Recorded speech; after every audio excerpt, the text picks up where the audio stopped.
All right, if we can get everyone to take their seats, we can get started. We'll call to order the special meeting of the Board of Aldermen for Monday, April 30th, 2018, for the purpose of discussion with the department heads regarding the mayor's proposed 2018-2019 budget. If everyone would please stand for the Pledge of Allegiance and a silent prayer. I pledge allegiance to the flag of the United States of America and to the republic for which it stands, one nation, under God, indivisible, with liberty and justice for all.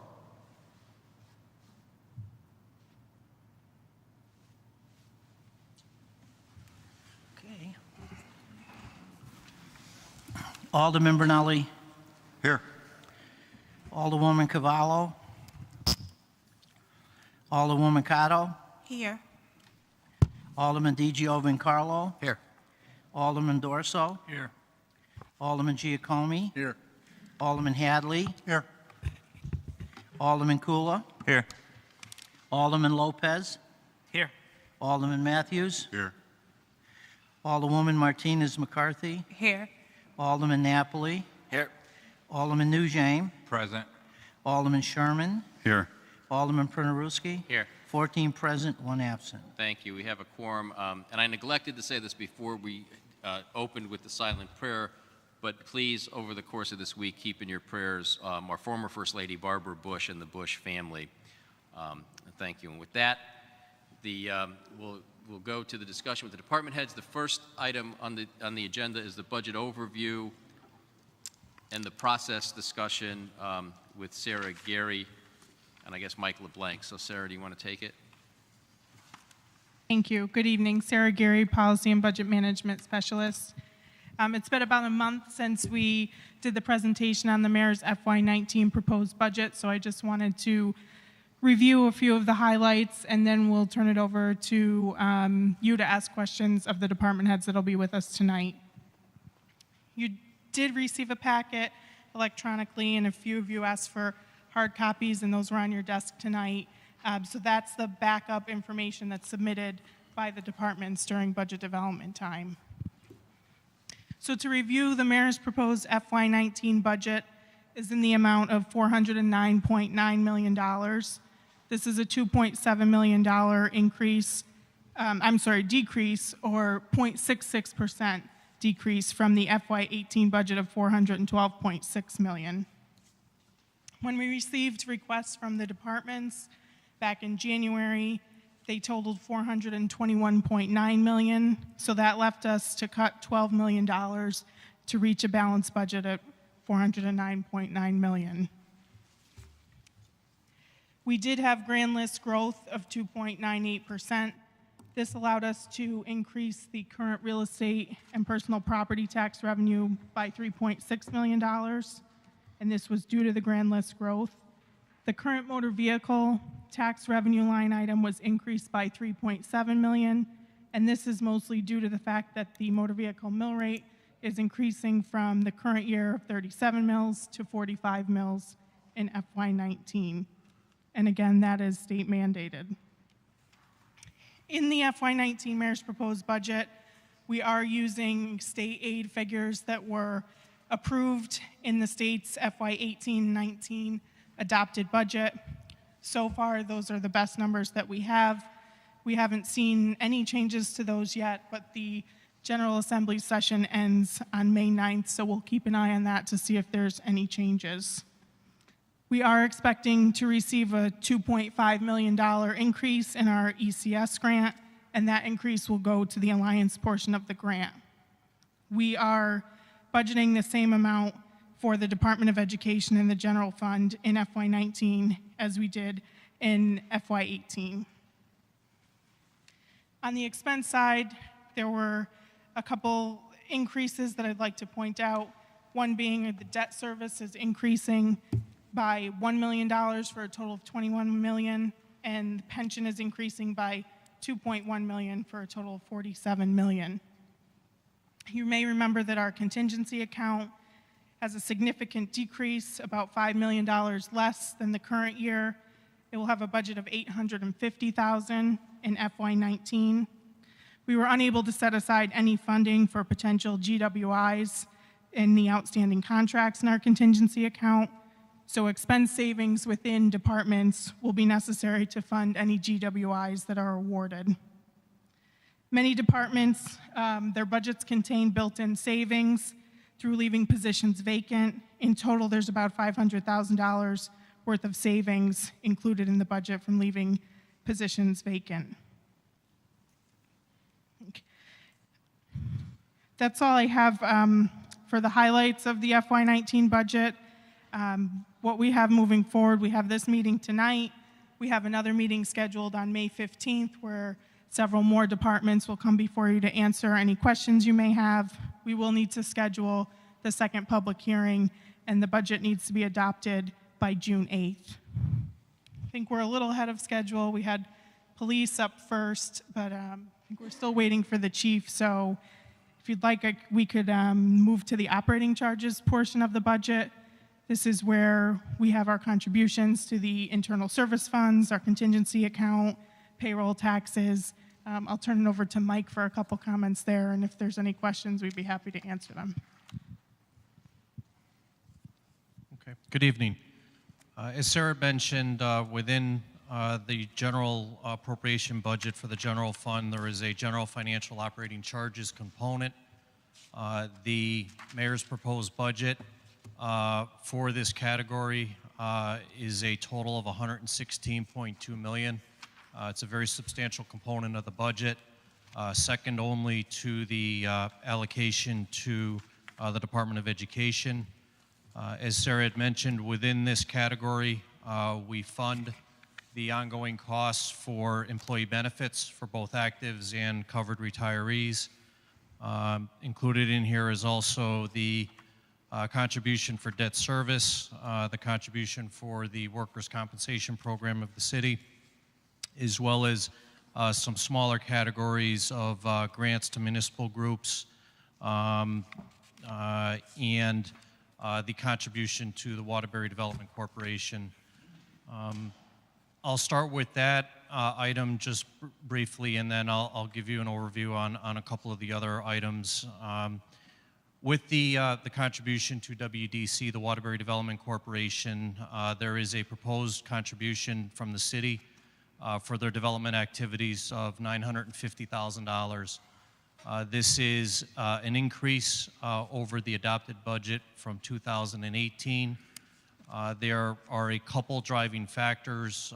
One, the community development block grant programs previously were administered by the Waterbury Development Corporation, and at the end of last fiscal year, those activities were transitioned back over to the city.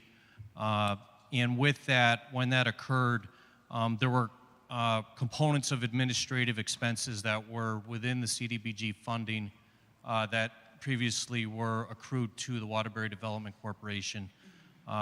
Those administrative reimbursements are now going to accrue to the benefit of the city. And as a result of that, the Waterbury Development Corporation, in order to make up for that loss of reimbursement on the admin side, again, is seeking the increased contribution from the city. The other component, and Jim Nardozzi, the acting executive director, is here this evening if you have any questions that you would like addressed directly.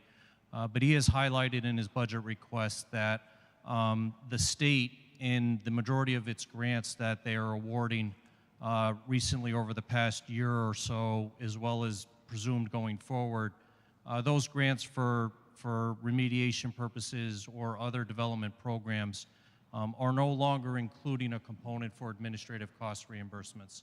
So essentially, they're just program cost-driven grants without an administrative side. So that also creates a gap that has to be made up for in order to fund the administrative activities of the Waterbury Development Corporation that, again, cover a broad array of different programs. They are the designated project manager on a lot of programs for the city of Waterbury, for the city rather, and additionally, they oversee various business loan programs and other programs where, again, they're the direct recipient of the grant as opposed to the grant coming through the city. So I felt it was important, certainly in this area, to provide a little bit of background as to why it is that there's an increase in the appropriation in the general fund for the Waterbury Development Corporation. And again, those are the reasons why. As Sarah mentioned, our debt service contribution is increasing by $1 million to $21 million. We are still in a period of amortizing in the permanent financing of the capital program commitments, the bond authorizations that have been approved over the past several years. We've had certainly a very robust school construction and renovation program. We've had other very worthwhile capital projects that have been approved over the years, the milling and repaving program, the demolition program, and certain, the list can go on, but there's been a purposeful commitment for capital renewal and investment here in the city, and as part of that process, it eventually gets amortized into the debt service. So I am anticipating that there will be increases in debt service, manageable as we smooth it in over the next couple of years. But once we hit a range of probably in the $22 to $23 million mark for annual debt service, it'll level off at that point as we go forward. But in the state that we're in right now, there isn't enough annual debt service that's coming off the books to fully make up for what's added on. Just for your comfort from a debt service standpoint, our objectives with the debt service program is to manage it at approximately 5 to 6% of budget, and the annual contribution in the range of that overall $22 to $23 million range falls within that policy guideline that we're operating under. It's a manageable amount and allows over time for continual reinvestment, which is critical on the capital side for the future of the city. I'd like to just touch upon some other areas. I mentioned about the employee benefits, and the city operates, as part of its benefit program, several internal service funds. There's the Health Benefits Internal Service Fund, the General Liability Internal Service Fund, the Workers' Compensation Internal Service Fund, and the Heart and Hypertension Internal Service Fund. These programs, for the most part, are self-insured benefit programs or risk management programs. And there were comments made at the prior public hearing to the effect that there were statements made that the city was going backwards from the standpoint of its commitments to these programs. It is true that back when the Oversight Board was here, and the city had issued basically the combination of deficit bonds and special capital reserve fund bonds, that there was an infusion into these internal service funds back in the early 2000s. And that was a purposeful investment to stabilize these internal service funds and to properly fund the associated accrued liabilities. We've talked at length over the past 2 to 3 years about what's happened in the health benefit side. Fortunately, we've been able to most recently report to you the success that we've had with the Medicare Enrollment Initiative program.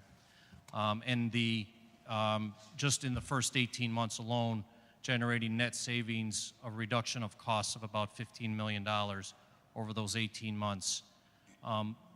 That effort, along with other program control initiatives from a cost standpoint that have been implemented over the past few years, has really enabled the city to stabilize and actually generate some relief to the general fund in the annual contribution.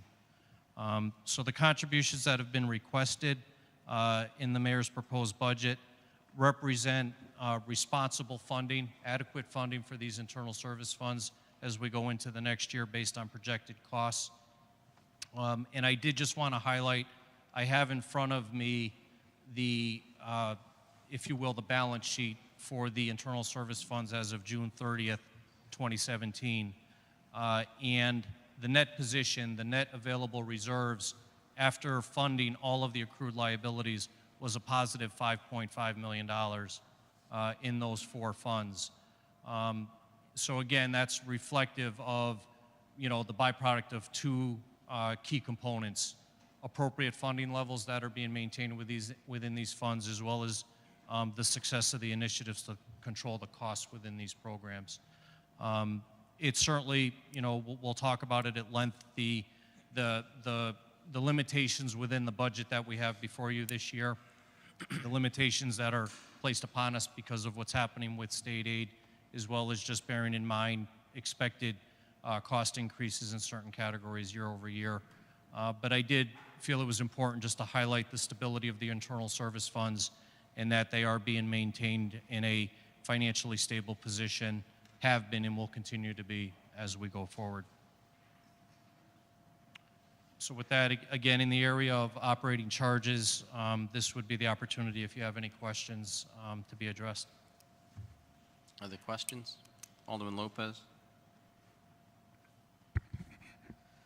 Thank you, Mr. President. Mr. LeBlanc, I apologize. I'm missing my reading glasses, so I'm going to try to do my best here. But page 249, and I'm going to mention there's three line items that I just want to get your opinion on what happened. So line item 522501, which is the health insurance for the active employees, and then the one right under that, the 03, which is for the retired employees.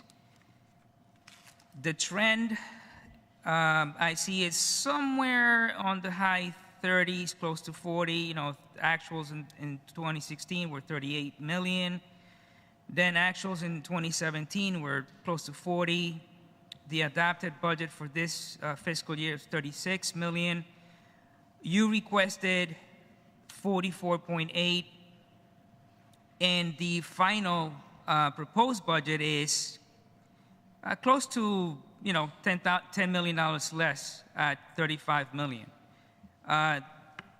Then the dramatic, that's a dramatic change from the request to the proposed budget. And then on the next line, for the retired employees, and it's actually the opposite.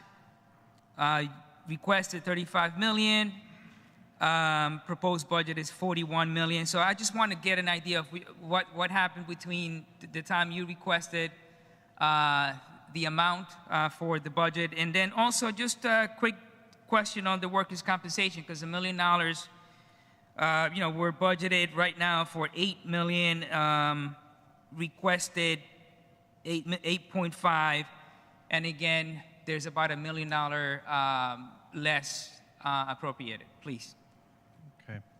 So in the area of the two items for health insurance for the actives and retirees, the split that's identified between actives and retirees is based on a 3-year averaging. And so I guess that's the short answer of that piece of it, from the standpoint that you're seeing these adjustments between actives and retirees that don't fully reflect the benefit of the savings, particularly on the retiree side, that we've generated in the last 18 months with the Medicare program. I can understand the basis for the question in that when I put forward the request on my end, it's not based on a 3-year averaging, it's based on what we're projecting for the next year. And the budget numbers are adjusted to maintain a consistency in this 3-year averaging. The rationale behind that is throughout the budget book, there's an allocation of costs to all the various departments. So there's a methodology that the budget office prefers to utilize, which is to assign the allocation between actives and retirees based on that 3-year averaging, as opposed to the budget request that I originally submit. So I think for the purposes of simplifying the analysis and understanding, the core component of your question, it's easier to look at it combined. It's a combined contribution to the health fund. The amount that was submitted, that was approved in the adopted budget for fiscal year 18 was approximately $76.5 million. What I had requested initially in my budget request for the health fund was an increase to $80 million. That factored in taking into account the possibility for trend increases that would come about just in the form of industry costs within healthcare. At the end of the day, an evaluation of the budget request and looking at our experience and looking at the reserves that we have, as well as, again, looking at the experience this far year to date, it was determined that we would be able to responsibly fund the healthcare fund for the next year with a contribution that's at the same level as the current year. So it'll be at that $76.5 million, as opposed to the request for the $80 million. I would just add to this that throughout this whole budget, it's a balancing act to figure out where we can best determine where to utilize the available resources that we have. And so at the end of the day, again, the contribution level for the health fund is being maintained year over year. I will tell you that the reserve coming into the current year in the health fund is $4.2 million. We are trending well this fiscal year. Through the last report that we had was through the end of March, with 3 months left to go. If we miss the mark by an extent, a percentage or two within the healthcare fund, that's the premise where we've got, the benefit of the reserves carrying forward from year to year. I will tell you, though, that, we're continuing to scrutinize the healthcare costs. We're continuing to look at the collective bargaining from a cost participation on our active employee side, and also looking at some of the experience on our large claims to see what can further be done in those areas. In discussing all of this, another item, the contract is not yet before you, but we are going to be engaging a firm to do a claims audit both on the medical and on the pharmacy side. And we believe at the end of the day that will provide either one or possibly two benefits. One would be a recovery on claims historically, or at a minimum on a go-forward basis, if there's any issues with the claims payment processing, they would be addressed through the claims audit. So again, just on the healthcare side, essentially what we're looking at is a contribution level that's maintained at the same level as the current year that we're in now. Okay, so even if I looked at this and I can see the combination of both line items equaling to 76. What you just said, if we miss the target, what's the percentage that we can miss the target by? Because essentially what you have is you have about a $3.5 million difference between what you combine now, right? Between what you requested and what's in the budget. So did you think of what percent, how fragile is this? It's, again, we do have our consultants who, as well as our third-party administrators that provide estimates or projections as to what they think may happen within the year ahead. The issue, though, at the end of the day is factoring that in, those projections, with our claims experience. Where we would miss the mark is from the exposure of if we had a bad year, if you will, from the standpoint of a lot of large claims hitting at the same time. I will say that in our current experience, we're already dealing with a lot of large claims. Within our population, unfortunately, there's a lot of actives and retirees that have medical conditions that are very costly. At the end of the day, in evaluating the overall cost of the program, evaluating the projections from our consultant, and evaluating our experience, again, in a perfect world, and that's really where the budget request came from, is in a perfect world, if we could have an $80 million contribution, that would be ideal. It's not a perfect world when you look at the limitations that we have from the revenue side of the table and from other cost pressures that we're dealing with. So the one area where we felt comfortable with being able to make an adjustment from the budget request was in this area. In the areas, in highlighting some of the budget pressures, next year the contribution for pension benefits is going to be $2.1 million higher. That had to be built into this budget. There was no flexibility in that line item. we are obligated to fund the recommended contribution at 100% for pension benefit purposes, and that's where that increase is coming from. With the health fund, there isn't a mandate from a contribution requirement. It becomes more of addressing it from a responsible budgeting standpoint.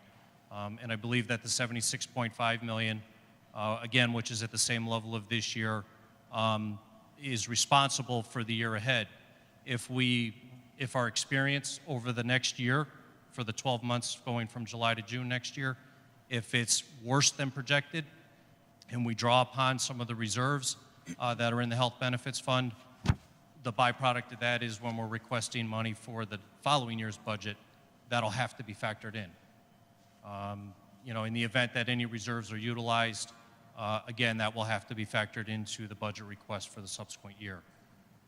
We're in a fortunate position right now in that in the health benefits fund, we have an incurred but not reported reserve liability that's fully funded.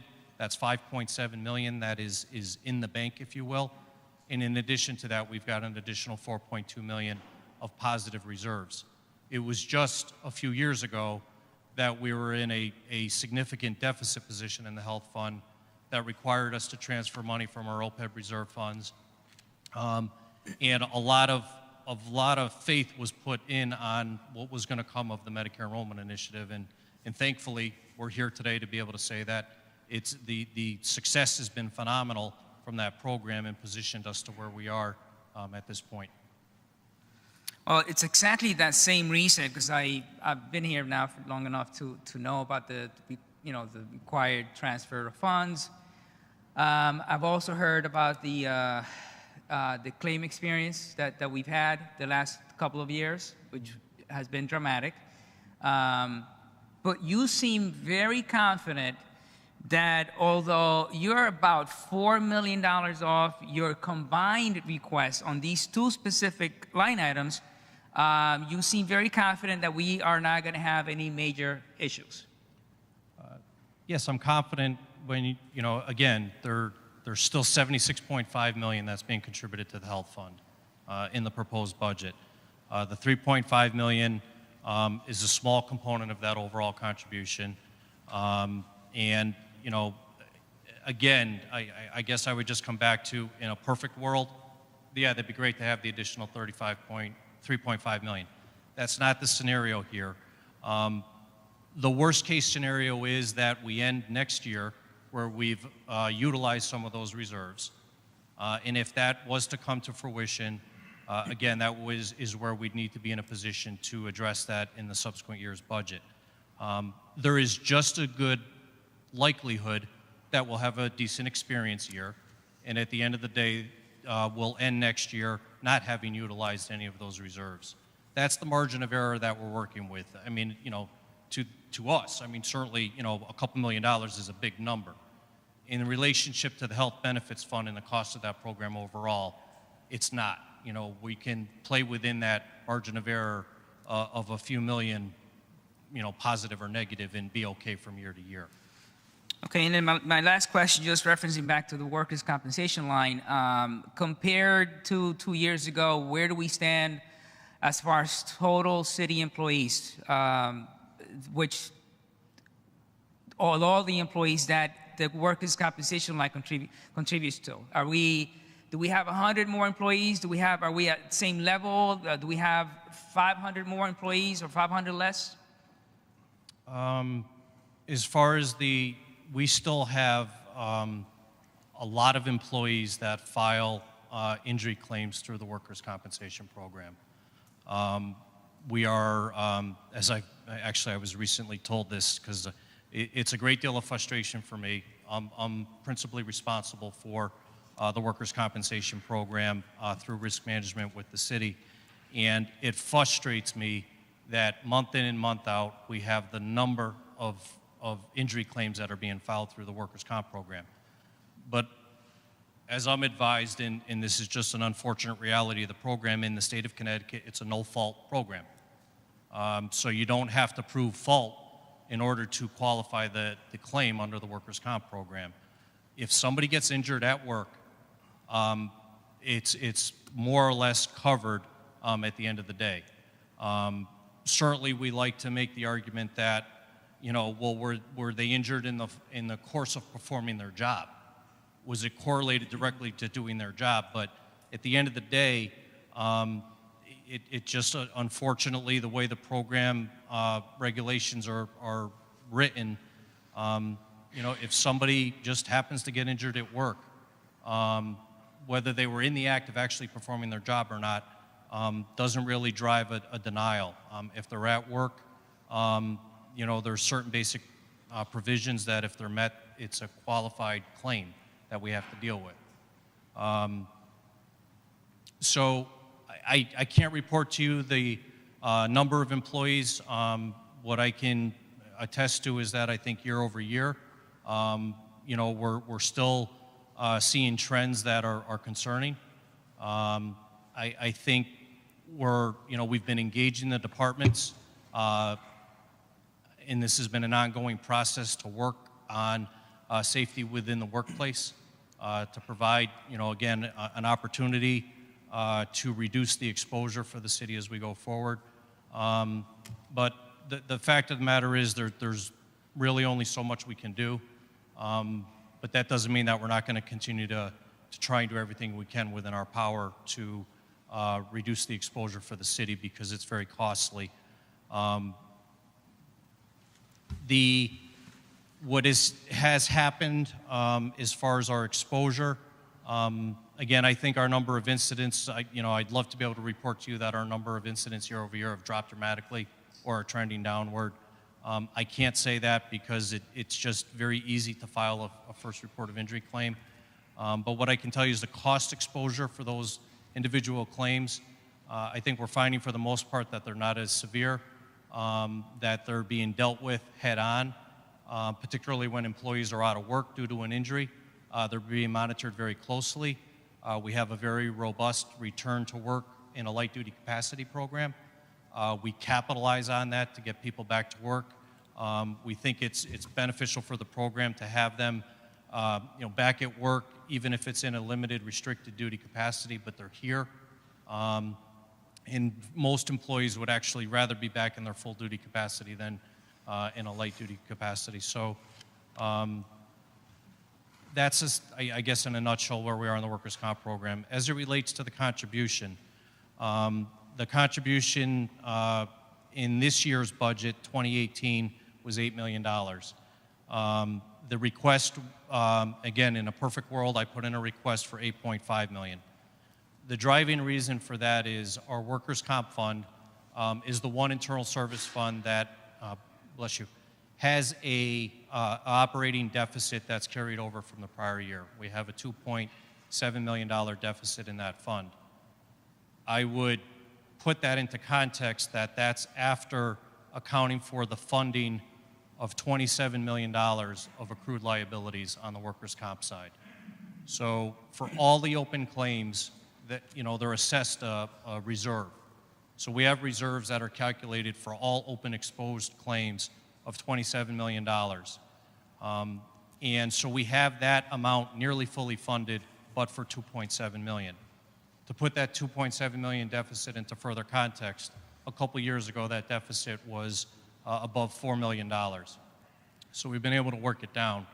And in a perfect world with this $8.5 million request, my hope was that we'd be in a position to chip away at a little more. And again, with limitations within the budget in areas where we could go to balance some of the limitations, this was the area where we felt it would be, again, prudent to assess a proposed budget at $7.5 million. Based on our experience within the workers' comp fund, throughout this year as well as going into next year,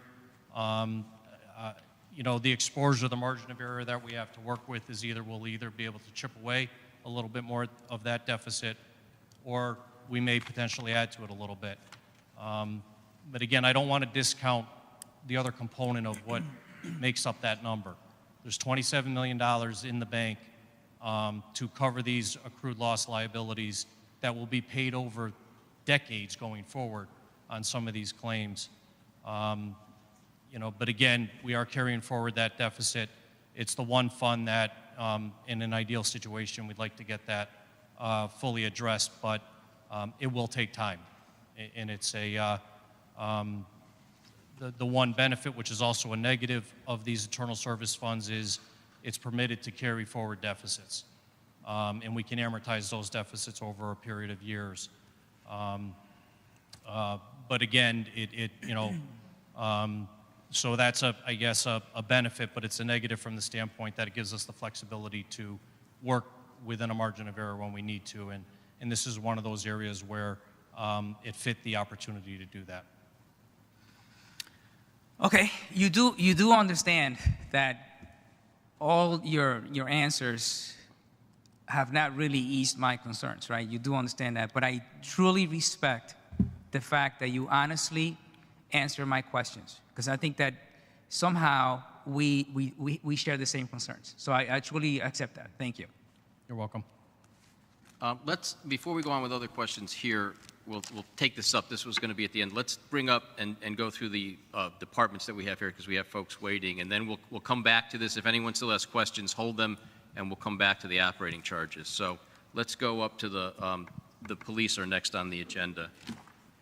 Are there any questions for WDC, because we have Jim Nardozzi here?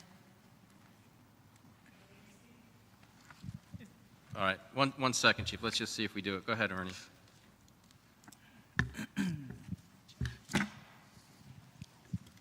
Good evening, thank you. Mr. Nardozzi, how are you today? Good, yourself, thank you.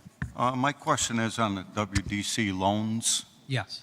How are we protected on that?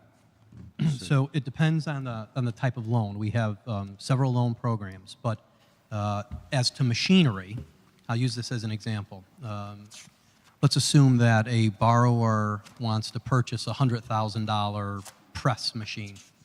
We would take first position on that machine. If they default on the loan, we would seize the machine. If it is a real estate type of loan, say a building improvement, a new roof, how we structure that loan is we structure it as a construction loan. The borrower has to gain our approval to put a new roof on. We pay the roofer directly for the roof, and then we take first position on the building as well. In the event of a default, which we have had default, then I have retained legal counsel and I've pursued lawsuits against those individuals. We have had people have declared bankruptcy and they've been sheltered by the bankruptcy court, but up until that point, we continue to pursue. Do we do personal guarantees? Yes, we do. Okay, so we are doing seizures of property and liens, et cetera. Yes, we do. Because I'm thinking of these LLCs that fold up, go to another town with a different name and open up when they owe us money. So there is a case that we had similar to that. There were two parties who signed personally. When they stopped paying, I sued the first party. They declared bankruptcy. I went to the second party who co-signed it, and as soon as I filed a lawsuit against them, they declared personal bankruptcy. Okay, that was it. Thank you. You're welcome, sir. Any other questions for WDC? Alderman Giacomi. Thank you, Mr. President. Jim, as always, well, all of you, thank you for coming as always. I'm not sure if maybe this would bounce back to Mike or Jim or both of you. I'm just trying to understand again what you had mentioned earlier about I think you said the CDBG admin funding had been moved to the city side, but WDC is still administering these. Why would it be moved to the city side? I guess maybe I don't know if I missed what you said. I'm sorry. The community development, the CDBG programs, they were transitioned back over to the city. They're actually under the finance department. The individuals that directly staff that program are now working for the city in grant positions under the community development block grant program. As part of that grant, though, there was an administrative component, and WDC benefited in the prior years from that administrative component to essentially reimburse WDC for other administrative costs of their operation tied to the community development block grant program. Now that those individuals and the grant is all funneled and operated through the city, any administrative reimbursement to be earned, if you will, for oversight accrues directly back to the city now, as opposed to WDC, which created that gap in funding for WDC. Oversight of the CDBG program? Correct. So the people who are now, the people who were previously working for the WDC administering this program now work for the city, but there's still oversight costs that the WDC has to incur, even though these people are now administering the program on the city side? There's very limited. So, and that's where, there isn't a mechanism to provide administrative reimbursement to WDC because there's extremely limited oversight. There is one individual who still working at WDC who's associated with the CDBG programs, particularly on the relocation assistance side. So there's what I would term a negligible amount of oversight of that individual that ties into a small administrative reimbursement. But the substantial administrative oversight dollars that used to be paid to WDC, that's not happening anymore. Those funds, the grant-funded administrative reimbursements, will come directly to the city. It's happening this year, and it'll happen as we go forward into next year. Whose decision was that to move the CDBG administration to the city? It was a collective evaluation with our administration, with the administration at the time over at WDC. It was Jim's predecessor in that position who really didn't feel that the CDBG programs met the core purpose of the Waterbury Development Corporation. Being that its core objectives are on the development side, the project management side, in other areas that Jim certainly would be in a better position to expound upon. As far as the community development side, again, it was no longer felt to be a very good match for the Waterbury Development Corporation, and we felt it was from a go-forward basis that it would be better served if it was a function that was overseen and administrated back here by the city. Okay. I think I understand. Maybe you and I can talk offline. At its base, I'm trying to wrap my head around something being moved to the city side, but WDC needing to be compensated even though it's not doing it anymore. But I think I get, your explanation about some of those. I don't know if you would call them ancillary or other administrative functions. If it may help, What's that? if it may help, the CDBG grant will pay a reimbursement to the city for its administrative oversight costs. So that'll be a revenue source, if you will, or an expense offset that'll come directly to the city. Right.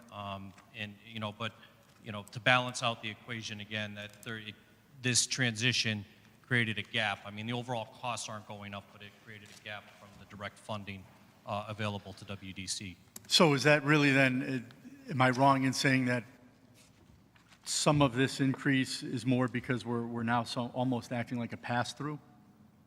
In the sense that we've taken it over, but it created that gap, so the funding's going to come to the city, but some of it will then pass through back to the WDC? A portion of that is certainly a wash from the standpoint that we'll receive it as an administrative reimbursement, and in turn will be allocated to WDC now just to make up for the loss of administrative reimbursement that they previously received. Okay. Now, is that change bringing that administration, that program reflected anywhere else? Did I miss, is there somewhere else in the budget where we would have seen that change or that increase? There's a credit within the finance department for, again, that administrative reimbursement. Okay. That's where it'll be realized. As far as the other associated costs of the community development block grant programs, they're grant-based funded positions. They're funded directly through the CDBG block grant, so you wouldn't see that within the general fund budget. Okay. And then the other thing, just looking, well, I don't know if this may be, again, for Jim or a combination, just trying to interpret the spreadsheet that we were given and looking at the differences between the fiscal year 18 request and the fiscal year 19 request as it's labeled up top. And I see these percentages. In fiscal year 18, I see, 80%, 75%. This is, I guess looking at the salaries for some of the people. And then it says, there's nothing above it. There's nothing to indicate what those percentages are until you move over to the fiscal year 19 request, and it says city funded, and they all are listed at 100%. I don't know if we're on the same page. Yes, I see that. Okay. First question, that first column, where I don't see a label up top, is that a percentage of these, is that kind of what we were just talking about? Is that a percentage of these salaries that were city funded, and now the city is going to fund 100% of these amounts? I believe that there's no label, but that was the percent that was funded. That was city funded? That's what I believe, yeah. And then is that what we were just talking about? Or is there now the city taking on complete funding of these salaries, benefits, et cetera?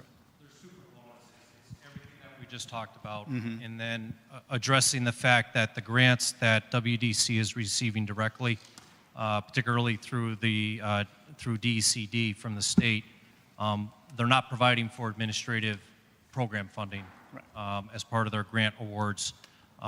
They haven't been for a period of time now, and I think the fact of the matter is, on a go-forward basis, there isn't a great deal of expectation that that funding scenario is going to change. So part of it is again, for lack of a better term, the pass-through scenario, but part of it is because of some of these other grants that they get are no longer containing admin components, that the city is now going to be shouldering that? If I can, Alderman.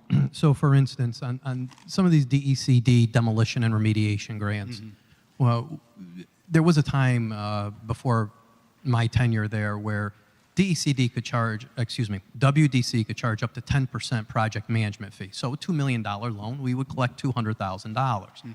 Well, that was reduced to 5%, and now in some grants they give us 0%. So those are fees that we would have counted on and would have been built in to prior budgets, thus a lower request to the city. So I guess, yeah, is it that you're not allowed now under these grants We're not to allowed. charge that So- type of fee? So I'll give you an example. So DECD gives us let's say a $1 million grant. They automatically take $5,000 off that to pay for their attorney. Right. Then after that, they want us to spend the remaining $995,000 on the actual job itself. So I can't take a portion out of that for our overhead, for salary. It all has to, I'm not saying that's a bad thing, but the state wants all localities to put more skin in the game. Right. So, and I guess that kind of led to my next question. So whereas you used to be able to take a portion of that, you no longer are able to, and that was a change that was dictated by the state?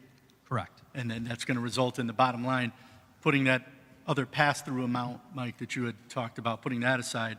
Bottom line is this is, in some form or fashion, going to result in an increased cost to the city of Waterbury? Okay. And then some of the other stuff, Jim, if you don't mind, just Please. you may have addressed it again already. Just a big jump in the indirect costs for rent, telephone, supplies, et cetera. Although acknowledging it's offset by zeroing out of a lot of these other things, that you're not going to have representation at trade shows or not going to sponsor and support various events, things like that. I mean, if you could just talk a little bit about the thinking. Sure. Well, I didn't see any support for trade shows. And I did, if you look at the salaries, lower that. I eliminated one position, one project management position. Rent, we did move to a smaller space, and there were rent increases, though. Utilities, what I did when I put this together is I took the CPI for northeastern urban consumers as a minimum baseline and then rounded everything up. For there, our insurance continues to go up. If you look, it's really the payroll taxes and the fringe along with our regular operating insurance, D&O, et cetera. Now, looking back up top, did you say you eliminated a project manager position? So I did. Should that have been, because the way I'm looking at it, it says fiscal year 18. In our draft 18-19. Yeah, So but it's being added back in for this? No, I have one position now that I did not fill that I intend on eliminating in this budget, in the draft 18-19. Okay, I guess. like I said, that's maybe, do you see what I'm saying though, where it says fiscal year 18, project manager, there's a name associated with it. For fiscal year 18, there's nothing there. 18, 19. You know, a No, dash. that- So so- then for 19, there is something there. So if you have 19, we see the $65,000 line. So that position, I intend on eliminating. Okay, so you do intend on eliminating that, even though Yes. it's showing here as a request? Well, when I looked at what the administration proposed budget was, Yeah. as opposed to what the request is, Okay. it's going to have to come through a headcount reduction. Okay, thank you. No, I think that answers that question. And did you say you moved in, you guys, you're in a smaller space now, but you're paying more rent? No, we actually lowered our rent. Oh, We lowered our rent by, if you could just give me one moment, please. Let me see. We lowered the rent by $5,395 annually, year one, and then every year it goes up slightly. okay. So, all right. It's lower than what it would have been. It's lower than what it would have been, is that what you Yes. said? Had I not moved to a smaller space. Okay. As I said, I just keep looking at, I know you kind of grouped everything together. I'm looking at that $100,000 increase between the two columns and just trying to figure out, that's 10% of the budget request, well, almost 10%. So just trying to figure out exactly what went up so much. Are we, Yeah. Well, do you have page, let me see. Do you have page 201, yes. the administrative budget there? Okay, so that is the 36 for last year, and then the 37.1 for this year in the draft budget. Okay. The annual rent, Yeah, I see that. that's lower than had we stayed in the, Right. No, I'm saying the indirect costs. Fiscal year 18 budget request versus fiscal year 19 budget request. There's a $97,000 increase.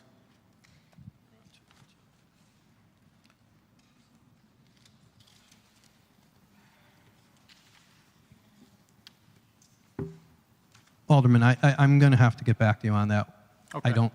I don't want to misstate anything or misrepresent anything. That's fine, understandable. But I think, are we on the same page now? I think maybe we were, Yes. there was a little bit of a disconnect. Yes. Okay. I'll have to respond to you at a later date. Again, I don't want to misstate or mislead. That's fine. All right, I'll look forward to that. Thank you. You're welcome. Thank you, Mr. President. Anything further for WDC? Hearing none, thank you. Jim? Thank you.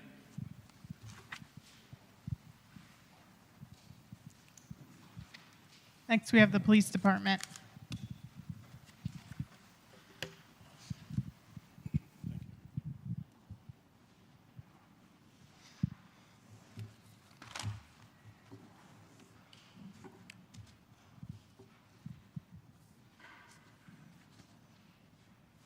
Good evening, everyone.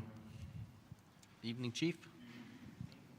Our initial request for the budget for fiscal year 19 was a 1.86 increase. After discussions with the mayor's office and his budget subcommittee and numerous meetings, part of that 1.86 increase was some wants, not necessarily needs, but if we could, we're able to get a few things. After discussions and the reductions are submitted and actually proposed budget by the mayor is a decrease of 0.170. Definitely something that we can work with. Difficult, but yes, we definitely can make it.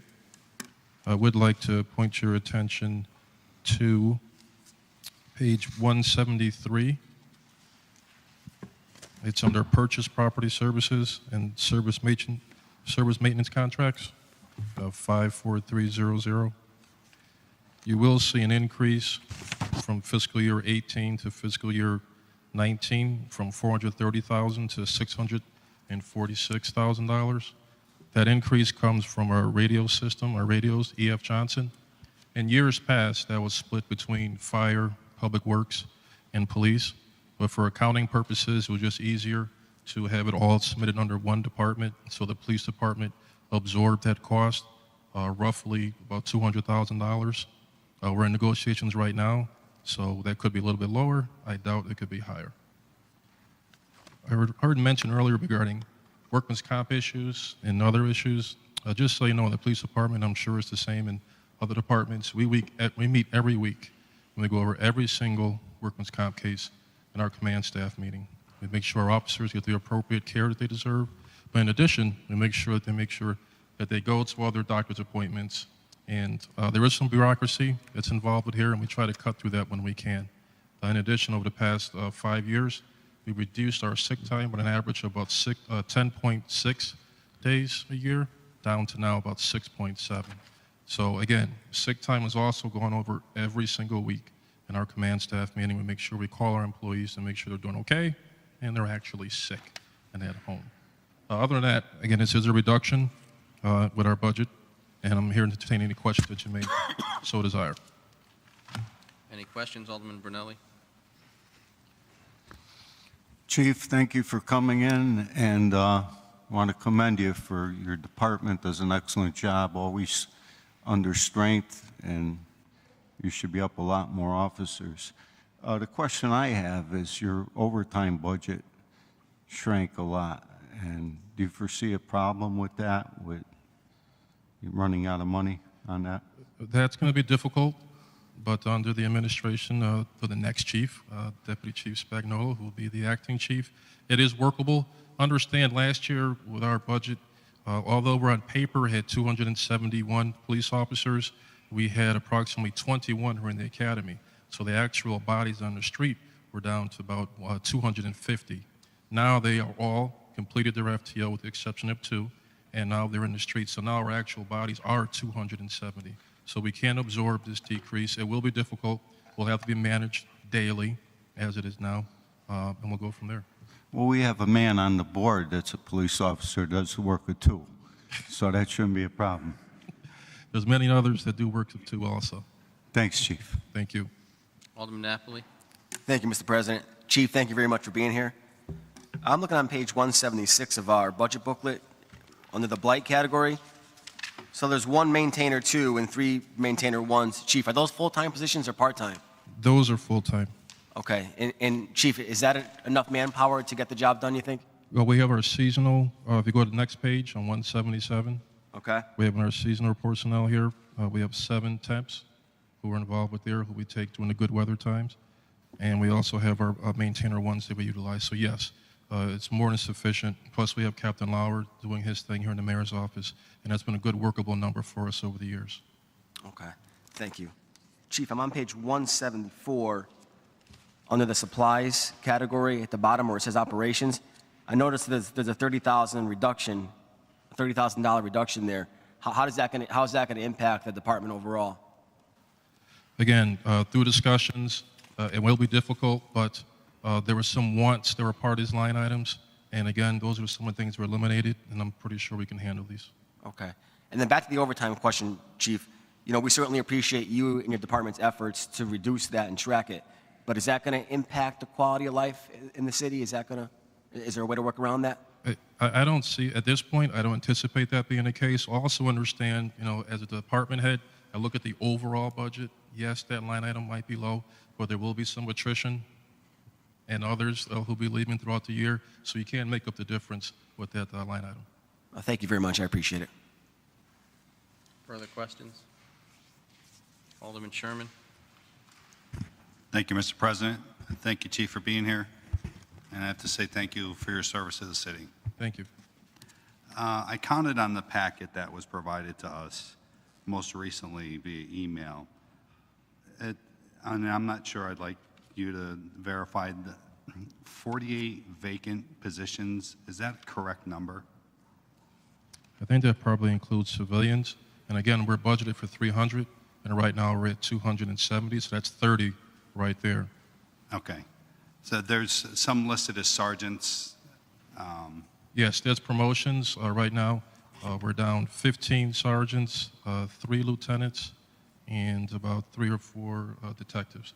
So again, absorbed in these 21 officers who just come on the street, when we make promotions, they'll be sucked up through there. But overall, for our budgeted number for sworn personnel, we're only down 30. And again, we're working with the academy right now, doing backgrounds and getting the list established to start an academy, hopefully after the first of the fiscal year, July 1st, that week. Okay, so with 21 positions coming in, we're down to 27 positions vacant? I apologize Roughly. if I confused you.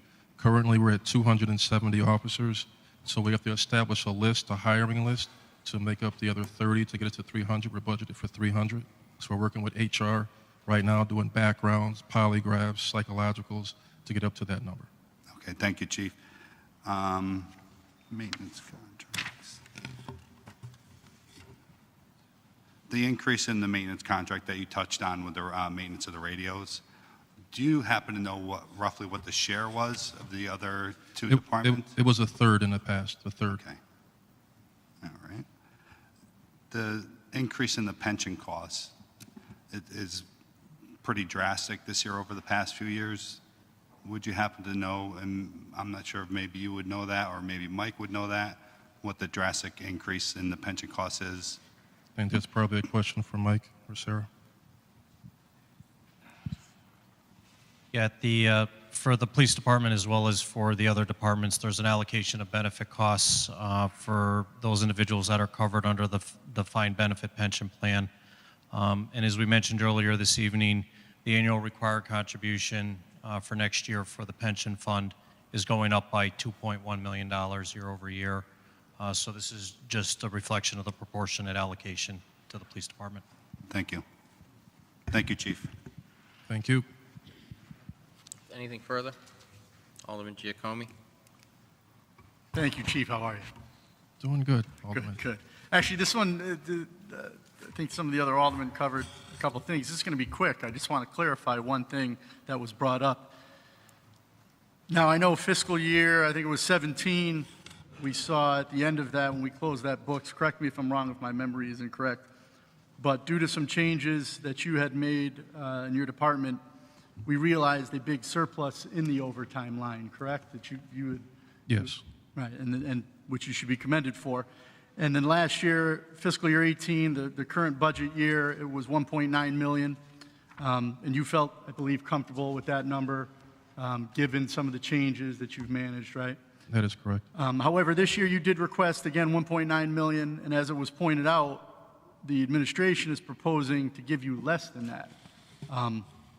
Would you classify that, and I think you already answered this, as somehow jeopardizing public safety? No, understand that part of that 1.9 is proactive policing. Right. And you know, it's not always reactive things, so doing different initiatives along those lines. So no, I do not think it jeopardizes public safety. As long as you manage it and you balance it with the overall budget and the line items, and especially with the salary account, you can still work it. And we have grants that we utilize too. So, again, I guess the question being, you requested one number, but there's a proposal to cut some money from that number and give you less, and that proposal is not a proposal to jeopardize public safety, is it? No, it's In not. your opinion? No. Okay, so No, if someone were to... It's a workable number. And again, if we need additional funding, there's ways that we can up that number in a separate line item with the salary account if we need to. Okay. And again, we have JAG money we can utilize with grants, asset forfeiture money we can utilize, so it does not jeopardize public safety. Okay. No, I just, sometimes in the past when there have been proposals, it's been classified as proposals to jeopardize public safety. So I'm glad we cleared that up. And then you mentioned this earlier, and I think we've talked about this before. Outside services is now the privatization of dispatch that we pay for, correct? That's Northwest, correct? Right. And then you talked about the radios. Now you said that was about a third in the past, the cost share for those. No, you're getting confused with E.F. Johnson. Northwest. No, not the dispatch. Okay. Yeah, what Alderman Sherman had asked for. I think you said it used to be split between a third, but now it's being fully absorbed by the police For department. accounting purposes, correct, yes. Okay. But will there be? Well, this may come up in the other departments. Is there anything going to be reflected in the other departments' budgets, or is it all just this number here, this 630? I have enough problem dealing with my own budget. So I'm not sure how they I guess, account and for their money. This may be my own, just again, trying to wrap my brain around the descriptions and some of the changes, but, if each department was responsible for a third, and then last year you were 430,000 was what we adopted, 430,000 times 3 is a lot more than 630. So did that cost, we managed that cost down, and now it's all under the police department? We absorbed most of the cost. There's other costs associated in there also, but essentially we did take the lion's share of that. Yes, Okay. we did. So there will still possibly be costs for those other departments. All right, understood. And I think, yeah, that's all I have. Thank you. You're welcome. Anything further? Alderman Lopez? Thank you, Mr. President. Chief, I just have a quick question, and Alderman Sherman actually alluded to this. You did not lose 14 sergeants, right? No, So this is a way of getting to 300 total officers, and it includes some promotions. correct. Through attrition and previous promotions, last year we promoted, I believe, 2 or 3 captains. So that pulls up from the lieutenant's rank, which in turn pulls from the sergeant's rank. We had retirements throughout the last couple of years. So again, you have these, and again, we were short, so we couldn't make the promotions that we needed to make. Okay, so a combination of promotions and also new additions would get you to that 300 number. That is correct. Perfect. Now, it seems like this would be the last time that I would get to work on a budget with you. I think you're right. Right? Yeah, it's looking that way. And I was going to actually say something, but I think that Alderman Dijo Bancarlo will probably make fun of me, right? So I was going to say something like, Chief, I've always looked up to you, so, right? You look up to me. Right? So literally, look up, really? But I would be remiss if I did not take the opportunity from this chair to say thank you for your amazing, amazing job, your leadership qualities, your friendship, even reaching out to me at a certain time to serve on your Chief Police Regional Advisory Board Association. And I always wanted to say, God bless. Thank you. Okay. Thank you all. I appreciate it.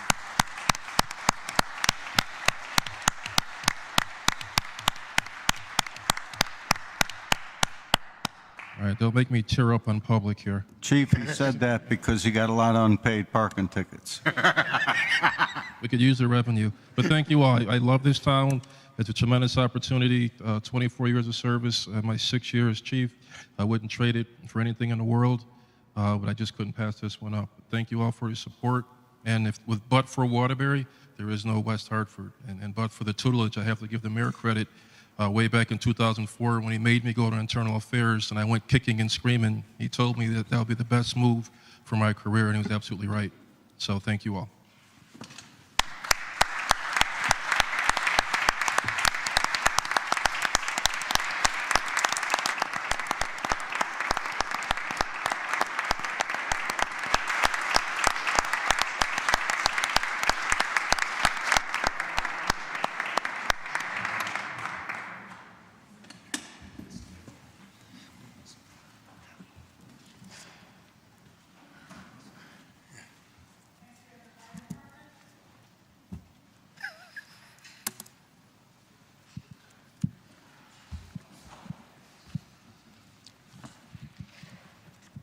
Good luck following that, Dave.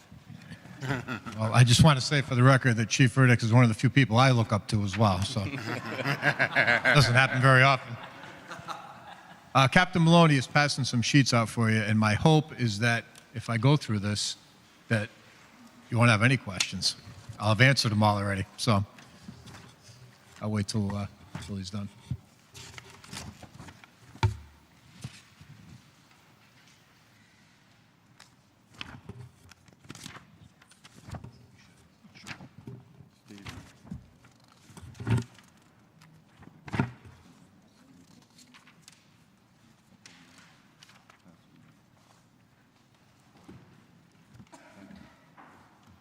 So I'll draw your attention. We'll start at the bottom of the sheet first. In terms of comparison to last year, in your budget book is the FY18 approved budget, which does not necessarily reflect where we are right now. If you'll recall, a couple months ago, you had done a budget transfer. That was due to the raises in not the collective bargaining agreement that you just voted on that was settled, but the arbitrated agreement from last year. That was approximately 7.16% compounded raises. I believe it was just under $1.2 million that was transferred. So when you look at the FY18 budget, the actual budget is $19,585,000. Bless you. Holy cow. $404. The mayor's proposed budget being $19,506,099 is actually a reduction of $79,305. So if you look at your budget book, it looks like a slight increase. In reality, it's actually a very, very slight decrease. I suppose we just call it a flat budget. The top part, I'll do this really quick. It's just basically the changes. The change in salary, holiday pay are relative to the raises. Educational incentive is a reduction based on anticipated usage. Service and maintenance contracts is up $65,000, which represents a shift from previously it was paid by the city out of risk management for the firefighters' physicals, the OSHA required physicals. That's been shifted to our budget, so it's pretty much just coming out of one city pot into our pot. It's not an additional charge, it's just a shifted charge. The decrease in rent and lease is based on the anticipation of the new public works facility, based upon when we expect to move in would be 3 months rent, and that's that reduction. Sewer, water, electricity are all based on current usage, anticipated usage, as well as postage. Communications, you'll see you have to actually put with telephone service. Telephone goes up due to the MDTs that we use in the apparatus and with the fire marshal's office. Some of that money had come out of communications, so we've just sort of rebalanced and reallocated the two lines to properly reflect those expenses. Print services down slightly, again, based on anticipated usage. Medical supplies up, primarily based on the fact that one of the local ambulance companies changed the brand of their AED machines, and our pads are no longer compatible.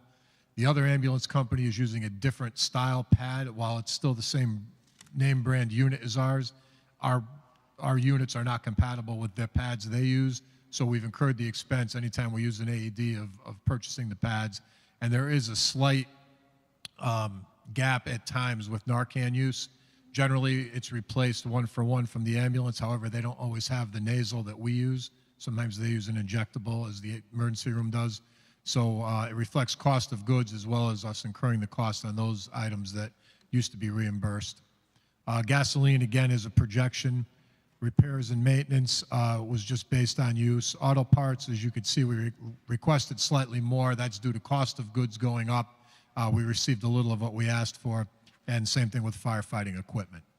So those represent the changes in the line items. The rest of it, as I said, salary, holiday are based upon the contractual raises in the previous arbitrated agreement. So I don't know if anybody has any questions. Any questions? Alderman Brunelli? Hi, Chief, how are you? Good. Same question I asked Chief Riddick on.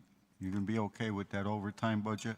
We should be. As you can see, we asked for slightly more. We are hiring 16 members under a SAFER grant, and the addition of those members should offset the overtime. We're trending about $1.5 million to $1.6 million this year, but those firefighters there to cover their vacancy should bring us down, and I'm pretty comfortable with that number. I think it's a fair number. Thanks, Chief. Further questions? Alderman Sherman? Thank you, Mr. President. Thank you, Chief. The service maintenance contracts that you alluded on just a moment ago, well, I see an increase over last year of $73,000. There was an offset concerning the maintenance of the radios of $73,000 moving to the police department. How much more was the OSHA physicals coming over to your budget? So just to clarify that point, the radio contract was still under warranty from when they were purchased. So that's a new expense. It just came online for all of us. And as Chief Riddick had mentioned, that it's just being put under them, I think, for simplicity of accounting. So the $65,000 is the whole amount for the OSHA physicals. And that was bid out a number of years ago. We were able to lock into a price that I think is 3 or 4 years old now which turned out well because I'm sure they'd be more expensive. And when that expires, you may anticipate that to go up slightly. Okay. I see a few raises that are pretty substantial. One stands out, and I'm curious if it's contractual. It's a Fire Marshal Bureau Head. It's a 17% raise. All the raises in there are based on contract. The only two non-contract employees are myself and Assistant Chief Co-Chair. Everything else is driven by the collective bargaining agreement. Thank you, Chief. Further questions? Hearing none, thank you very much. Thank you very much.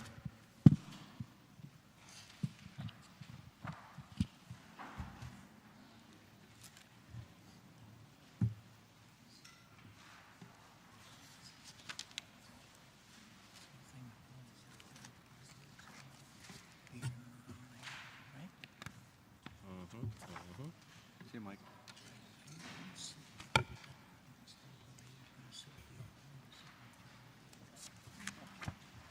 Into Public Works.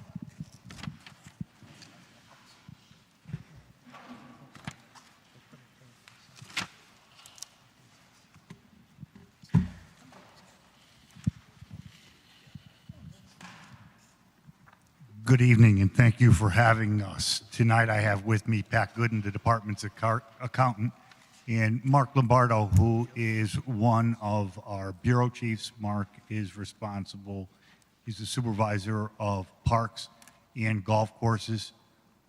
These are only two of the management staff that I rely on daily for the operations in Public Works. Let me start by thanking each one of you for your hard work and consideration of not just the Public Works budget, but all of the work that you do for the city. Please understand that the Department of Public Works does work closely with the Budget Office and the administration to provide a budget that does not reduce any service to the residents while meeting the challenges to accomplish the mission of the city and the department. There are a few changes in this year's budget that I'd like to highlight for you, and then I will be glad to take any of your questions relative to it. One of the highlights in this year's budget that has been consistent for the last few years, under the Bureau of Streets, you'll see both the sand and salt expenditures and the expenditures for private snow contractors that are allocated now to Town Aid Road in the capital budget. So that reduces our budget request from the start just above $1 million. And those, we've been following that practice for the last few years. I believe it's worked out well for the city, and it has worked out well for the department. A couple of new items that I would like to identify for you in this budget is under the director's office, there is a request under communications for GPS units. That is something the department has been looking into for the last few years. We think it's important, both for us to maintain accountability, but also for the department to provide good and efficient service to the residents. This year, it came to our attention that instead of having to buy a unit for each vehicle at $300 and then paying a monthly service charge, it's available to us for a monthly rental, the unit and the service, at roughly $20 a vehicle. I think it was $19.97 at the time. This would be an excellent investment for both the department and the city.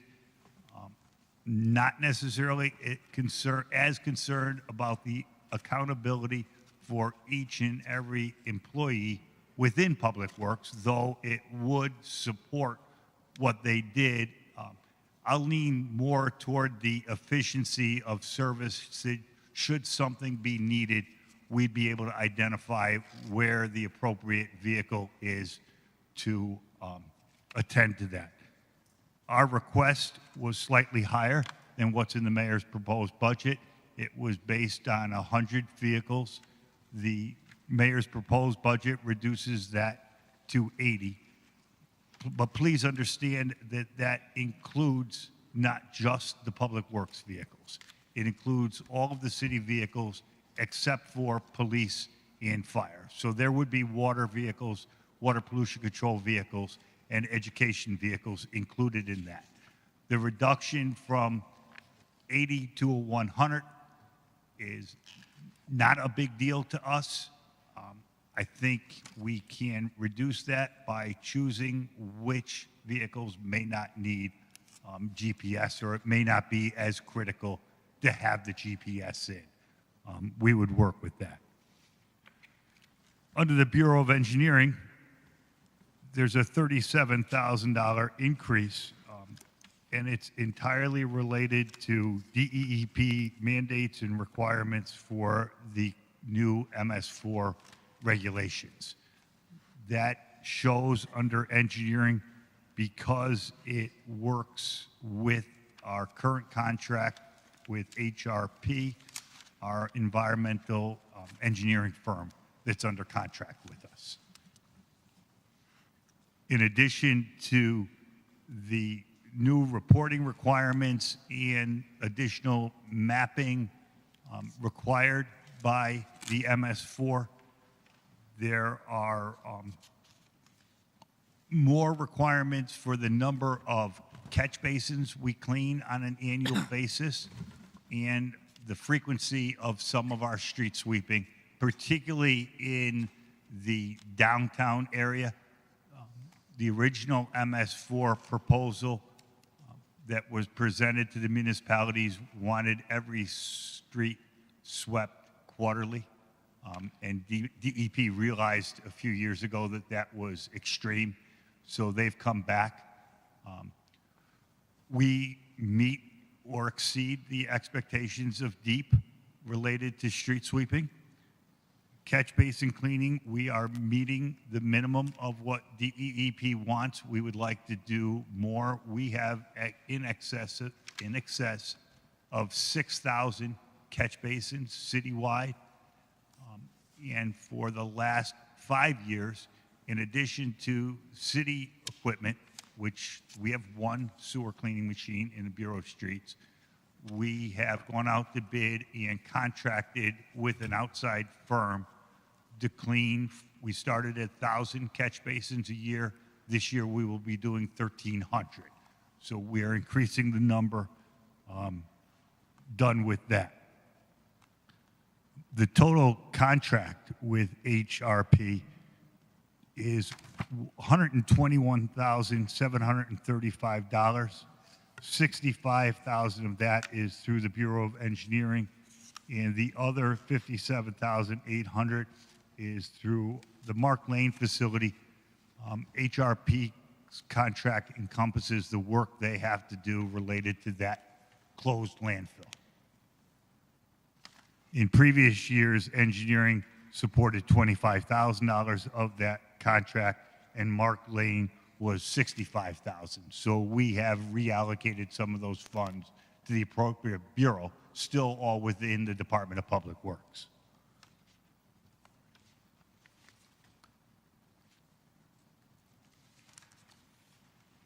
Under the Bureau of Refuse, a couple of things that we should all be mindful of right now. The municipal solid waste and recycling items are currently out to bid.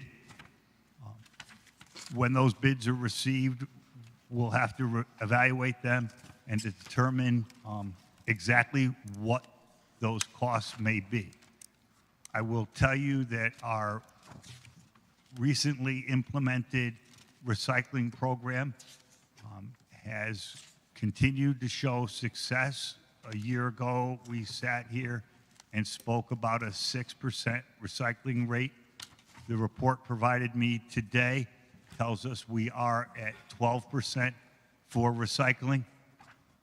Unfortunately, we haven't seen a similar drop in the municipal solid waste, and that could be attributed to a number of things, from maybe there's more residents that are using it, maybe there's less blight. The exact reason why we haven't seen that drop, I don't have an explanation for you at this point. Some things that do concern me about the recycling portion of it. For the last 5 years in our contract, there has been zero cost for recycling, and in fact, a small rebate for each ton. I'm sure you're all aware that China no longer is accepting recycling from the United States. They say that its value is worthless. Until the bids come back in, I can't tell you for sure, but I would prepare you that there may now be, we may start seeing charges for our recycling, not to the $67 or $70 a ton rate that we're paying for MSW, but there may be some recycling charges coming forward. Too early to report to that until the bids are received and returned. In refuse, as we do in every one of our bureaus, we monitor the vacancies that we have in staff and working with HR, fill those as required, again, to meet our mission. This past year, we've operated with 2 vacancies in refuse. This year, we had some retirements, we added some staff. The budget that you have reduced the request for temporary refuse collectors by 1. Similarly, you'll see the same process in streets. Before we fill a vacancy, we clarify where we are with the budget overall in each one of the agencies. Specifically in streets this year, right now we're running about $90 over our overtime budget, but we have vacancies in the heavy equipment operator positions that will offset those overtime expenditures. Most of that overtime is related to snow. The overtime at streets not only covers streets employees overtime, but waste treatment, water, and the other support staffs that work snow removal for Waterbury. Interestingly enough, this past season, we had 68 inches of snow, which was within an inch or 2 of last year. Last year, Public Works responded to 14 events, and this year we responded to 37 events. 22 of those 37 events were an inch or less, but a certain number of staff still needs to go out on the road and make sure they're safe for the motoring public, school buses, and pedestrians. So there quite a bit more events this year than there have been in the past. And I really am pleased with the work that all the Public Works staff did each and every time it snowed this year. I think they did a great job and should be commended for their work. They are very dedicated and professional employees, to include our streets, our parks, our refuse, and our public building staff, joined by water, waste treatment, education also. The street lighting request, the dollar amount for street lighting request that we submitted, as with all of our electrical requests, were based on the potential rate increase that Eversource has asked for. We will work with Budget and Finance to put the appropriate amount into each one of those utility accounts based on projections. As far as the rent at the Bureau of Streets, as Chief Martin spoke about the BAMs, and there we co-locate the same piece of property at 51 East Aurora Street. We have budgeted for 9 months this year. As of today, the projected substantial completion date for the Public Works facility being constructed at 526 Huntington Avenue in the corner of Aurora Street is the end of November. That's for substantial completion. We hope to final completion by the end of the year and move in the beginning of the year. I will tell you now, depending on the weather, it's difficult to move a public works facility in the middle of the winter when there may be other challenges that we have to face, i.e. the weather. But we will do it as quickly and as efficiently as we can when the time comes. With that, those are the highlights of the budget that we submitted, and I'd be glad to, with Pat and Mark, to take any of your questions that you may have. Questions? Alderman Brunelli? Thank you, Mr. Simpson. Just 2 questions for you. I'll go easy on you tonight. With the new plant opening up in south end of Waterbury, what's the percentage of trucks you think will be cut back from that Bristol trip they make? What's the offset on that? Do you have, general idea? The Alderman, the number of trucks that would be reduced, or Yes. that would have to be evaluated at the time. I think the biggest savings, if there was a location other than Bristol for us to take our refuse and or our recycling. And please understand, right now, we're doing business with Covanta, and they have an agreement or a contract with a Waterbury firm for the recycling. So our recycling right now is not going to Bristol, just the municipal solid waste is going to Bristol. But still, the biggest savings that we'll see in that will be in the mileage on our trucks, And the time. maintenance to our truck, and the time. Right. Because sometimes I hear they're there for hours waiting. That was a problem for a few months, about a year ago. It had been rectified, and we do monitor it closely. I'm probably going to put a jinx on the department, but most recently, it has worked out fairly well. And we had an instance a number of months ago where the vendor needed to divert our trucks to another location. And as in their contract, we sent them a bill for the additional cost and the time that we had to do. It wasn't a large amount, but they accepted the bill, and we forwarded it to them.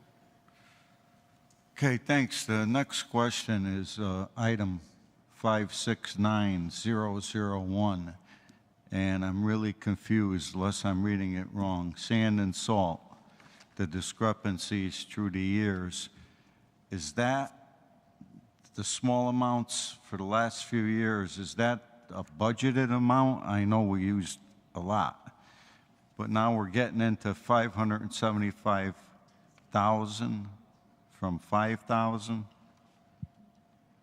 So Alderman, 570,000, the budgeted amount for the sand and salt, are the amounts that have been transferred or reallocated to the town aid road account. What do we generally use? I know we've been out a lot last few years. Mixture of sand and salt. This year, we are in the $375,000 to $400,000 range this year. The small amounts that you're seeing in that budget are for the sampling that we do when we receive the product into the facility. We send them out for sieve analysis. So the $5,000 that's allocated each year in that account is really just for the sampling and not for necessarily the product. Okay, because, you know, you could see the way it runs across the board. You're talking a couple thousand, and then you see 575. The $575,000, Alderman, was our request. That's based on a 5-year average of our usage for both sand and salt. It's almost the only way that you can request the amount of sand and salt. Each year will fluctuate. You're right. This year, we went out 37 times, and in an inch of snow, sometimes an inch or two of snow, you put more material down. When you have 6 or 8 inches of snow, you can plow for a number of hours and then put the material down. Okay, thank you. Can you just finish that, though? Where does the 575, because it does go in that line. I understand the testing issue, but you had 575 as a request that got brought down to 5. Where does the 575 appear elsewhere in the budget? It'll appear in the capital budget under Town Aid Road. Okay, because you moved it to town roads. You said that. I'm sorry. That's Okay. correct. Okay, thank you. Further questions? Alderman Sherman? Thank you, Mr. President. Thank you, Mr. Simpson. Sorry. Let's see here. The diesel, the fuel cost for diesel has gone down considerably. The $119,000 you requested over the last budget, and then the mayor's budget proposal bumped that up $39,000. What can you attribute that to? That's based on the bid cost for the fuels bid through the purchasing department. At time of budget development, sometimes those are our best projections. I see pension costs across the city mostly going up and your department's going down. Do you have any idea why your pension costs are going down? Is that As the police chief asked, I might ask Sarah or Mike to help answer that question. That's outside of my, I guess that's outside of my knowledge.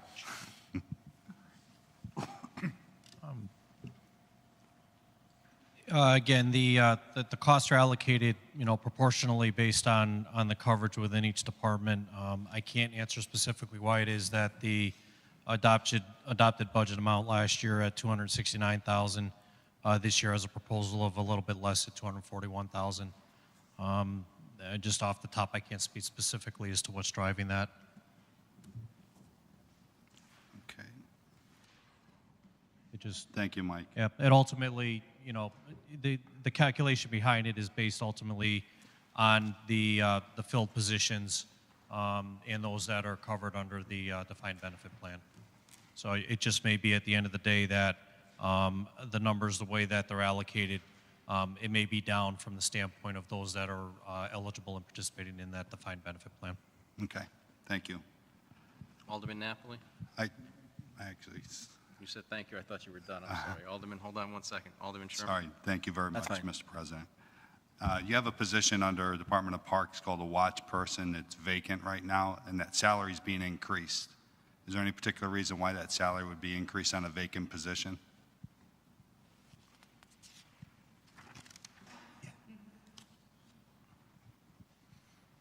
The position right now is filled with an acting employee, so we will be advertising it and hope to fill it during the proposed budget year. The Captain Neville lease, and you may have answered this already, when do we expect that lease to end, and when will we be moving out of that facility? The lease at Captain Neville Drive with 500 Connecticut LLC, that property houses both the refuse facility and central vehicle maintenance. Unlike the Bureau of Streets, where we've gone month to month, there has been it's been a 3-year, it's been a multi-year lease, and we had to sign a 1-year extension. We did speak with the landlord about doing shorter than 1 year, and they would not entertain that. So that lease won't expire until June of next year. And when do we expect to have those facilities actually at East Aurora? Roughly. Again, it's all related to the construction and the completion of it at the end of this calendar year. With the weather conditions in the winter, I don't know how quickly we'll be able to move every one of these agencies.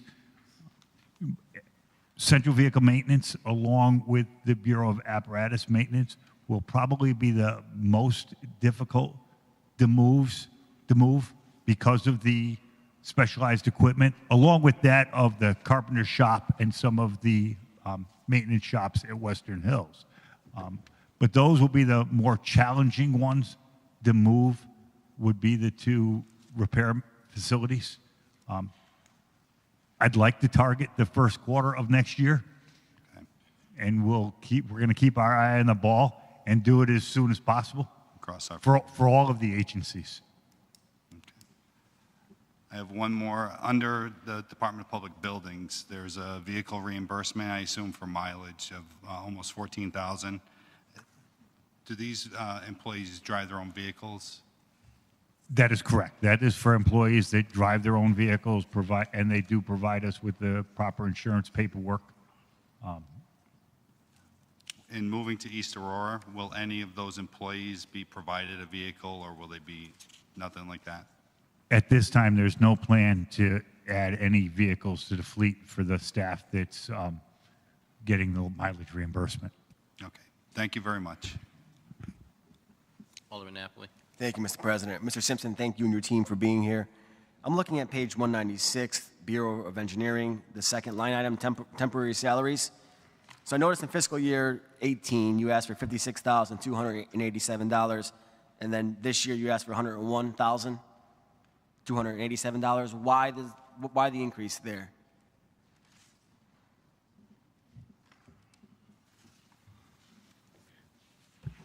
That request was attributed to, right now we have one single part-time civil engineer 2. Okay. And we were hoping to add a second, which is not included in this. Right. And then I also want to mention that I'm very pleased with the way your department rolled out the recycling program. You quickly doubled the city's recycling efforts.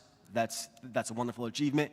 And I'm just wondering, at some point, is there going to be a recommendation coming to this board from all of you how to address recycling in our public schools so we can save some money there?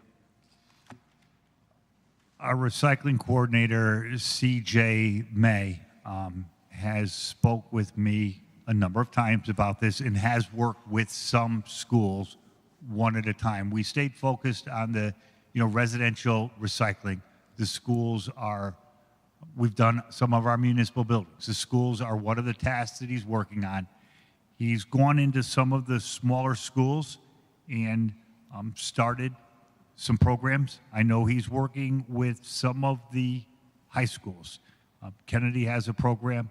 I really leave that to CJ and the refuse team to continue to promote recycling citywide.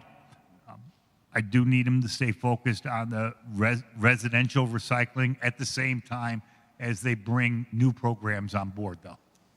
If I can help with that program going forward, please let me know. Thank you for your work. Thank you, Alderman. Further questions? Alderman Lopez.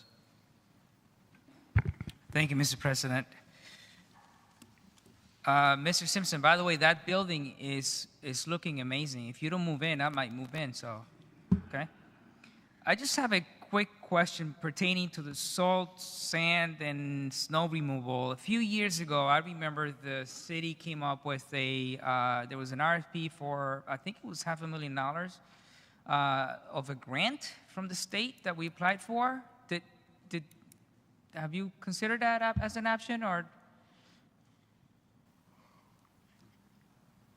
I'm sorry, Alderman, I don't know You don't, specifically what you're addressing. I can look back at it and get back to you.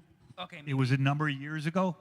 Just a couple of years back, there was a grant opportunity. There was a deduction on the budget of about I remember $500,000, and the way it was explained to us is that the city was looking into or seeking a grant that would bring in about that same amount into the city. I think you might be referring to when we moved it from the operating budget to the town aid road, which is a state grant. So that was a one-time opportunity? We get town aid road funds. We normally get town aid road funds every year from the state, and it was discovered. I think Ophelia was still here at the time. Yes. That town aid road funds could be used for snow operations, and so at that point in time, we moved those expenses out of the operating budget and have since been paying for them with town aid road funds. Okay, excellent. Thank you. Anything further? Thank you. Alderman Nugent. Thank you, Mr. President. Mr. Simpson, first and foremost, I definitely commend your department. They probably know me by first name. They're all very sincere and helping and very responsive when I do call for certain issues. So I just want to say thank you to your department and your staff. They're amazing. Just a quick question. Being in your department a couple of times with some issues that you helped fix, I had learned that the street lighting is done through Eversource, correct? Like you had mentioned earlier? That is correct. I was looking, why such a big increase of almost $400,000? Is it new LED lights going in when they're replacing them? Like more street lights are being burnt out? No, the city pays a specific rate to Eversource for each and every light fixture, Culver pole or direct decorative pole that we have. Those numbers are based on a projected increase that Eversource had requested to Pura. I can't confirm whether that's been approved or not. I know the finance department and Public Works, we are looking at the possibility of more LED lighting, which would reduce it, but the number that's in there is based on a projection of, with the increase from Eversource, what it may cost us. No new street lights or no drastic changes to the program, just the cost for the electricity. Okay. Thank you. Anything further? Hearing none, thank you very much. And then were there any lingering questions with respect to the operating charges? So we were in those and we stopped. Alderman Giacomi. Thank you, Mr. President. And Mike, circling back around, and you may even address this at the beginning. I know over the last couple of years, and you'll excuse me while I kind of scroll back to the page where I was looking. Here we go. Refresh my memory, I think when the budget presentation was made a few weeks ago, it was talked about some vehicle replacement, other things being part of, was it the capital plan, and that we would be bonding to do that? Is that an incorrect recollection? You may be referring to within the current year budget, when the state last October finally adopted its biennial budget. They substantially, the revenue that we're going to realize from the state is substantially below what we had projected in the current budget, to the tune of approximately $5.6 million at the time. In order to address that, we had within the current year budget capital contributions going from the general fund to the capital funds to self-fund various capital investments that very well may have incorporated some of the vehicle components that you're referring to. What ultimately ended up happening is outside of the general fund, the state did come through with specific grants for capital-related items. And therefore, we were able to essentially assume the savings in the general budget this year by not making those contributions to the capital accounts out of the general fund. Okay, I think that partially answers sort of what I was thinking next, and just asking you to talk in general, and I know we've talked about this in the past, about some of the changes to some of these funds, you know, capital improvement reserve equipment fund. We've seen, you know, various amounts over the years, but this year looking to zero it out. Special revenue fund last year and this year zeroing it out. You know, capital vehicle was sort of gone up and down, and again being zeroed out this year. And just if you could talk a little bit about that, and if that, I think you partially answered that a second ago. Yeah, and that is one specific one. We had in the fiscal year 2018 adopted budget, we had $1 million budgeted for the replacement fund, the vehicle replacement fund, and that is what's essentially being supplanted by a direct capital grant from the state that will be used for those purposes. And similarly, that's essentially what's happened in the contributions for general capital improvements. And again, through the opportunity where there's state grants that have come about that's been able to essentially supplant those components. What we've also done over the period of years is, rather than incorporating directly within the general fund budget, there have been amounts that have been infused into these capital programs through use of the year-end surpluses. Right. And that's been the mechanism, a combination of using the surpluses to the extent they're available and the state grants that are available for those programs, essentially enabled us to take the relief in the general fund for budgeting for those contributions. And then if you could remind me again, and I feel like I should know this, the special revenue fund that was, you know, pretty substantial amounts for fiscal year 15, 16, 17, but we zeroed it out last year. 591014. Yeah. Yeah, what you're referring to is the column specifically. You're looking at the audited actuals. Right. So the 1.9 million, that was surplus transfers at the end of last fiscal year. There are you have components. The account that we have for accrued vacation and sick time payouts, and other components that are recorded for this purpose as a contribution to special revenue funds. Thank you. As I said, I felt like I should have known it, and yeah, being the audited once that money gets moved over.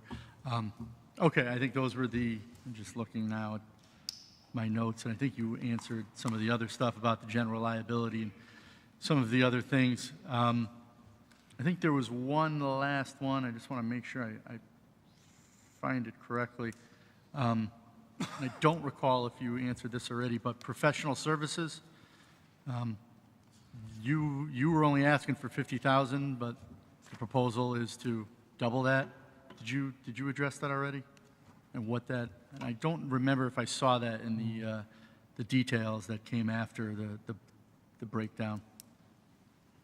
Maybe I did. Actuarial services, bond paying agent, other professional services that you would only ask for 50, but now the plan is to double that to 100. There is a component that I had not included in my budget request, and that's for Section 3 oversight services that are provided by an agency that needed to be incorporated. This was a cost previously that was borne by the WDC, so within the reallocation and the shift of certain costs, this was a component that is incorporated here in the general financial. Now, when you say that was a cost that was previously associated with the WDC, is that something that we realized in our contribution in the past that they were going to use to pay, or is this, again, another function of bringing some of these things back to the city, that it's increasing the city's cost? I would associate it with the costs tied in with the CDBG program. It's not a direct correlation, but a very close correlation where, it was, I think, previously it was a component that was funded in collaboration with CDBG that, when it was brought over with the CDBG program, essentially. Okay. So kind of is an increase in cost, or it's sort of It's an a increase in wash? cost. It is an increase in cost. But an increase, but also, again, also we have the corresponding offset of the reimbursements that'll be provided through CDBG. Okay, so hopefully, again, it ends up being a wash. Thank you, Mike. Okay. Further questions? Alderman Napoli? Thank you, Mr. President. Ms. LeBlanc, thank you very much for being here. I have a question about the heart and hypertension category. It's under employee benefits. I have a two-part question. I noticed that you asked for $1 million. Why the increase? And the second half of that question is, you got $700,000. Could you make it work with that? We can. Again, as I commented earlier, when I'm putting together the budget requests for each of these funds, the internal service funds, I'm looking at it from a perfect world scenario, that all things being equal, if we could have these funds, it would, really put us in a position where we're essentially not having to work within a margin of error. The fact of the matter is, at the end of the day, when you balance the pluses and minuses within the budget, adjustments are necessary. The internal service funds, including the heart and hypertension fund, are an area where we've got some flexibility, where we can work within that margin of error and take on a little bit of risk from year to year. To answer your question directly, as with the other internal service funds, the contribution levels are still very substantial for these programs. When you look in comparison to what was budgeted, they're at or very close to the amounts that were there last year, or I'm sorry, in the current year that we're in now. When the requests are submitted, when I do these calculations for these budget requests, at that point in time, there are still many unknowns in ultimately what the overall budget equation is going to look like. We don't have at that time the information on the grand list growth. We don't really have clarity at that point as far as the state aid. And so when all is said and done, as those missing pieces are filled in, it becomes just essentially a budget balancing mechanism to see where we can make some adjustments to overall make the equation work.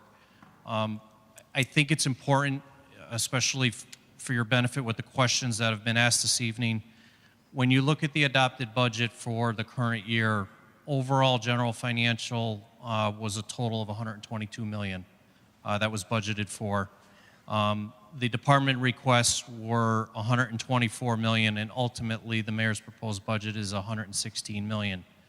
Within that reduction from the $122 million to $116 million is a $5 million reduction in the contingency account. And this is where the contingency in prior years had the components, and I apologize for getting into the weeds on this a little bit, but last year's contingency was built up of just a reserve contingency for the what if state aid came down. And that had to be utilized in the current year's budget.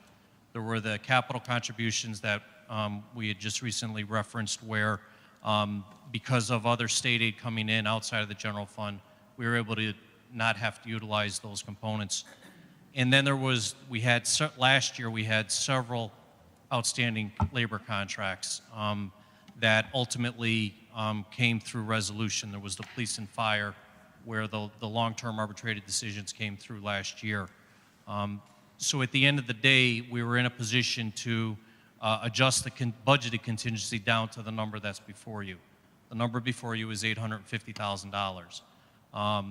That number is just for a general contingency of the unknowns going into the next year. Could we potentially have a bad winter? Could utility costs come in higher than what we're projecting based on whatever source ultimately does? Those types of things, just a reserve for the unknowns. As Sarah mentioned at the start, and I believe was also mentioned in the initial budget presentation, we have not allocated an amount for general wage increases that may be coming forward in the next year through the collective bargaining process. We are working diligently through the negotiation process to hold the line, particularly in the first year of the contracts, of the successor contracts for multiple labor groups. And as Sarah mentioned, at the end of the day, to the extent that there are GWIs, and certainly we're hopeful that they will be very controlled at the end of the day, the departments will have to work to find savings within their budgets to assist with those additional costs that may come about. And, you know, there are several vacancies throughout the departments within the budget, and that will be a mechanism where they may just have to be held open for a little bit longer to ensure that we're able to garner the savings that may be needed. You know, as has been mentioned, we spend a lot of time in the development of this budget. We're very judicious in making sure that the appropriate funding levels are met, that there's the necessary funding to maintain services. But at the end of the day, you know, this is a needs-based budget, and as proposed, again, I think, you know, it represents the ability to move forward into the next year with a level of funding that's needed. And again, just recognizing that there are budgetary pressures, we certainly hope that we will not see again a $2.1 million increase on the pension side. We do have components within this process that are objectives to save money. You know, last year was the recycling initiative. I mentioned previously a lot of the programs on the internal service fund side. We are going to be looking and will be generating savings with the moving of the Department of Public Works facility. And there's more to come. The street lighting is something that's being very closely evaluated at this point for the options that would be available to generate savings in the cost of that program. So there'll be more to come. But I'll wrap up just from the standpoint that the general financial budgeted requested contribution at $116 million. Again, in the categories, in the internal service funds in particular, are at or very close to the contribution levels that we're at this year. They're very, very substantial. They are very costly programs, particularly on the health benefits side. But we remain hopeful that we'll be able to benefit from cost control measures going forward. Just as a quick follow-up to your point, do the departments know that they may have to come up with the resources for an arbitrated award at some point throughout the year, that that's a possible scenario? Yes, and really to the extent that, you know, in the conversations Sarah and I and the Budget Committee have had with the departments, it's been expressed to them that, you know, it's going to be this area, particularly in the contingency, there's not going to be a lot of flexibility, so they're going to have to plan to deal with it. And, you know, as this progresses, you know, it happens. I would just say that it'll be with a little heightened intensity going forward. It'll be very early on in the budget year that we'll be meeting with the departments to make them aware of some of the expectations and you know, what they have to work with. You know, the areas where we want to make sure that there remains a great deal of scrutiny week in and week out certainly is in the overtime area. And then certainly within the vacant positions, to the extent if we need them to hold it longer, they will be well apprised. Yes. Thank you. I appreciate it. Further questions? Hearing none, thank you very much.